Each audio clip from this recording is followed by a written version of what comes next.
사랑하는 고등 1, 2부 선생님 안녕하십니까? 주머니 속에 쏙 들어가서 선생님들의 마음과 몸을 따뜻하게 데펴주고 싶은 남자 핫팩보이 고등 1, 2부 이성준 전도사입니다. 벌써 2020년의 마지막 주가 다가왔습니다.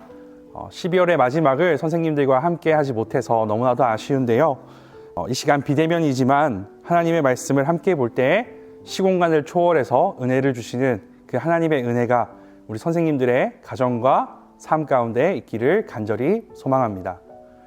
오늘 저와 함께 볼 하나님의 말씀은 마태복음 5장 5절 한 절입니다. 제가 대표해서 본문을 읽어드리도록 하겠습니다. 온유한 자는 복이 있나니 그들이 땅을 기업으로 받을 것이며. 아멘. 오늘 이 본문을 가지고 온유한 자가 됩시다 라는 제목으로 함께 하나님의 말씀을 보겠습니다. 지난 2주간에 걸쳐서 함께 심령이 가난한 자와 애통하는 자가 받을 복에 관해서 살펴보았습니다. 그리고 오늘은 팔복 가운데 세 번째, 온유한 자가 받을 복에 대해서 함께 살펴보고자 합니다. 오늘 본문 말씀은 우리에게 의문이 들게 합니다. 그것은 바로 온유한 사람은 과연 누구일까 하는 의문입니다. 온유라는 말을 들으면 우리는 자연스럽게 뭔가 좀 젠틀하고 부드러운 이미지를 상상하게 됩니다. 영어 성경에서 온유라는 이 단어가 우리가 잘 아는 젠틀이라는 단어로 번역되기도 합니다.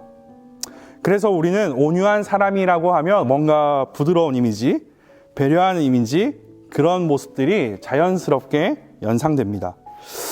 그런데 성경을 자세히 살펴보면 이것이 사람의 성품을 의미하는 것이 아니라는 사실을 알 수 있습니다. 성경이 보증하는 온유한 사람이 한 명 있습니다. 누구일까요? 바로 그 사람은 모세입니다. 민수기 12장 13절은 모세가 온유한 사람이라는 사실을 우리에게 알려줍니다. 이 사람 모세는 온유함이 지면의 모든 사람보다 더하더라. 그런데 성경을 통해 모세의 삶을 자세히 살펴보면요, 온유함과는 거리가 멀다는 것을 우리는 발견할 수 있습니다. 자신의 동족인 이스라엘 백성들을 학대하는 이집트 관리에게 해를 가하는 그의 모습이나 우상을 향해 춤추는 이스라엘 백성들을 바라보며 화가 나서 하나님이 주신 돌판을 던져 땅에 깨뜨리는 모세의 모습을 보면요, 우리가 일반적으로 생각하는 온유한 사람과는 거리가 멀어 보입니다. 그렇다면 성경은 왜 모세를 온유하다고 말하는 것일까요? 우리말 성경에서 온유함으로 번역된 히브리어 단어 아나브는 대답하다라는 뜻의 히브리어 동사 아나에서 파생한 단어입니다. 즉 온유하다라는 말은 대답하다라는 단어와 연관되어 있는 것입니다. 고대 사회에서 대답하는 사람이란 종을 의미합니다. 주인만이 질문할 수 있고 대답은 종에게 주어진 몫이었기 때문입니다. 따라서 온유함이란 하나님 앞에서 종으로서 자신을 낮추는 겸허하며 순종한 자세를 의미합니다. 오늘 본문에서 사용된 이 온유란 단어 의미 역시 구약에서 사용된 온유라는 단어와 동일합니다.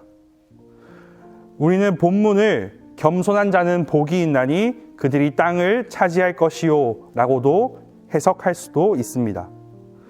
이를 정리하자면 하나님 앞에서 온유함이란 자신을 주장하지 않고 자신을 낮추며 하나님 앞에서 겸손한 자세를 의미합니다. 그래서 마틴 로이드 존스 목사님은 이 온유한 자와 관련하여 이렇게 말씀하십니다.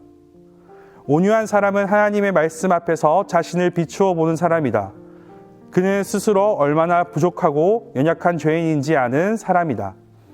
그래서 첫 번째, 온유한 사람은 겸손한 사람입니다.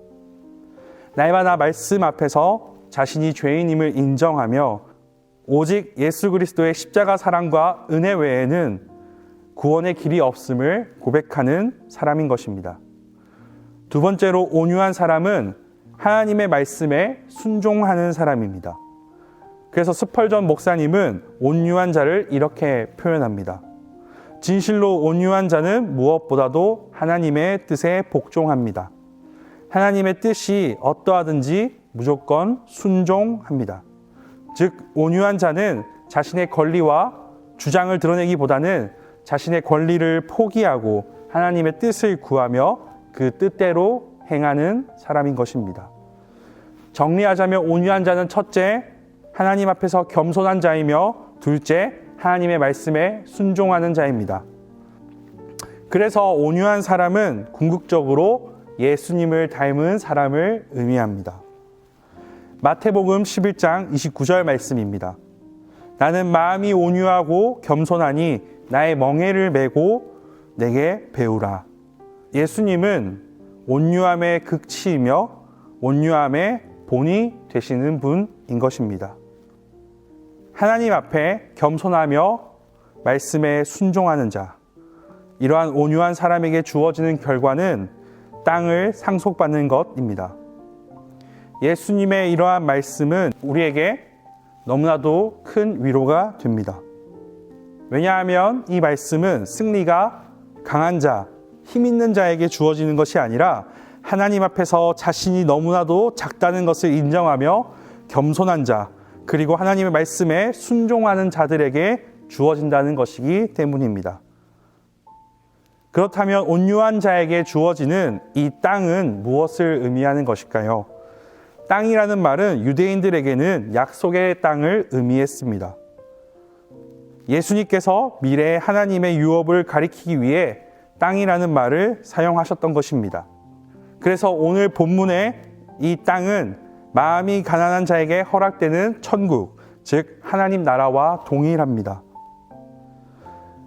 온유한 자는 복이 있나니 그들이 천국을 받을 것이미요 라고 오늘의 본문을 바꾸어서 말할 수도 있을 것 같습니다. 즉 온유한 자는 하나님의 나라를 상속받는 것입니다. 하나님 나라의 백성으로 하나님의 통치를 받으며 살아가는 온유한 자가 되기 위해서는 우리는 어떻게 해야 할까요? 온유한 사람이었던 모세와 예수님의 모습을 통해 우리는 이를 알 수 있습니다.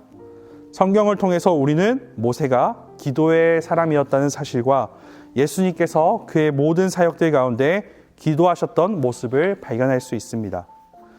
기도를 통해서 하나님 앞에 우리의 연약함과 죄인된 모습을 회개할 때 우리는 겸손히 하나님 앞에 나아갈 수 있습니다. 그리고 기도를 통해서 더 이상 나의 뜻대로 사는 것이 아니라 하나님의 말씀에 순종하며 이 땅 가운데 하나님의 백성으로 살아갈 수 있기를 간절히 구해야 합니다. 날마다 하나님께 기도하며 나아갈 때 우리는 어느새 예수님을 닮은 온유한 자가 되어 이 땅에서 또 먼 미래에 하나님의 나라에 속한 백성으로 살아가게 될 것입니다. 날마다 하나님께 기도함으로 하나님 앞에서 겸손하고 또 그분의 말씀을 순종하며 예수님을 닮은 온유한 사람이 되는 고등 1, 2부 모두가 되기를 간절히 바라고 원합니다. 소그룹 질문 1번입니다. 온유라는 단어를 들으면 무엇이 떠오르나요? 함께 나눠봅시다. 학생들과 자유롭게 온유에 대해서 나누신 뒤에 설교를 통해 알게 된 온유의 진정한 의미, 겸손, 순종에 대해서 정리해 주시면 좋을 것 같습니다. 소그룹 1번, 2번. 온유한 자는 어떠한 복을 받습니까? 마태복음 5장 5절 말씀을 참조해 주시면 되는데요. 온유한 자는 바로 땅을 기업으로 받는 복을 받습니다. 그리고 이 땅은 하나님 나라의 백성, 하나님 나라의 통치가 우리의 삶 가운데 임한다라는 사실을 우리 학생들에게 잘 말씀해 주시면 감사하겠습니다. 소그룹 질문 3번. 하나님 앞에 겸손하고 하나님의 말씀에 순종하는 사람이 바로 온유한 자입니다. 우리가 온유한 자로 살아가기 위해서 삶 가운데 어떤 노력을 해야 하는지 함께 나누고 결단해 봅시다. 하나님 앞에 겸손히 행하기 위해서, 하나님 앞에서 그 말씀에 순종하며 살아가기 위해서 우리의 삶 가운데 어떤 노력이 필요한지를 우리 선생님들과 학생들이 함께 자유롭게 나누고 또 삶 가운데 우리의 부족한 부분들을 결단하는 그러한 시간이 되기를 바랍니다. 개인적으로 올 한 해 저에게 참 특별했습니다. 사랑의 교회 고등 1, 2부에서 선생님들과 함께 동역하게 되어 저에게는 참 영광이었습니다. 한 해 동안 전심으로 섬겨주신 선생님들께 감사드리며 하루빨리 다시 뵙기를 간절히 소망합니다. 선생님, 감사합니다. 사랑합니다.